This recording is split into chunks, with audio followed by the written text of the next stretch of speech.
Hey, Wanda here with Fox Hollow Peonies. I'm just following up on the seed snail thing that I was talking about in my other video.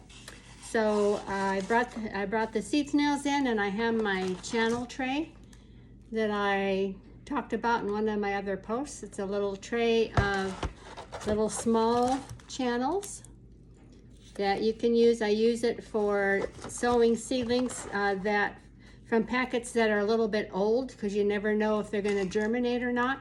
And so I sowed these seedlings, and actually quite a bit of this yarrow came up, which is 3 or 4 years old yarrow, and it came up really well.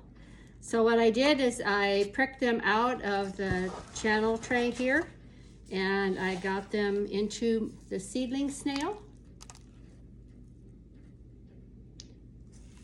So all I did was took a chopstick, and I pricked out I got the plants out of the channel tray and kind of gently separated the roots. And then I just took my chopstick and dug a little hole down in, and poked the yarrow seedling down into the seedling snail.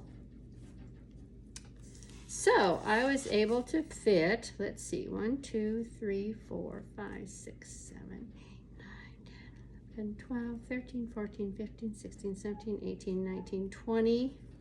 I was able to fit about 20 seedlings in here. Whereas if I was sowing those in a cell tray to bump them up, it would, it'd take quite a bit more space. It would take 20 cell trays. And so the idea of this is that you can grow quite a bit more in a small space, and they will also, the roots have farther to go down so that they don't get so root bound like they do in cell trays, where they wrap around and around.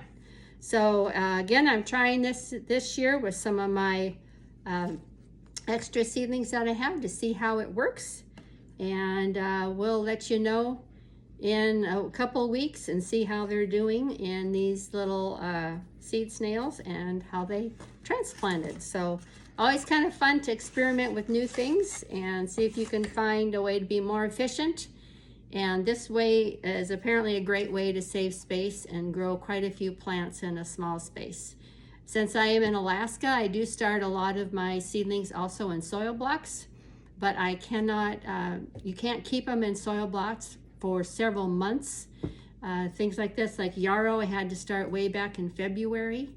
And so I will be plumping some of my seed blocks into these as well, because it's still too cold to plant outside, and you don't want to keep things in soil blocks for a long time, or I found they get stunted. The little soil block gets super hard because it's so packed with roots. And then when you plant it in the ground, it doesn't grow very well. So I will be experimenting also with my soil blocks and putting them into some seed snails and see how that goes as well. So I'll keep you posted. Thanks for following us.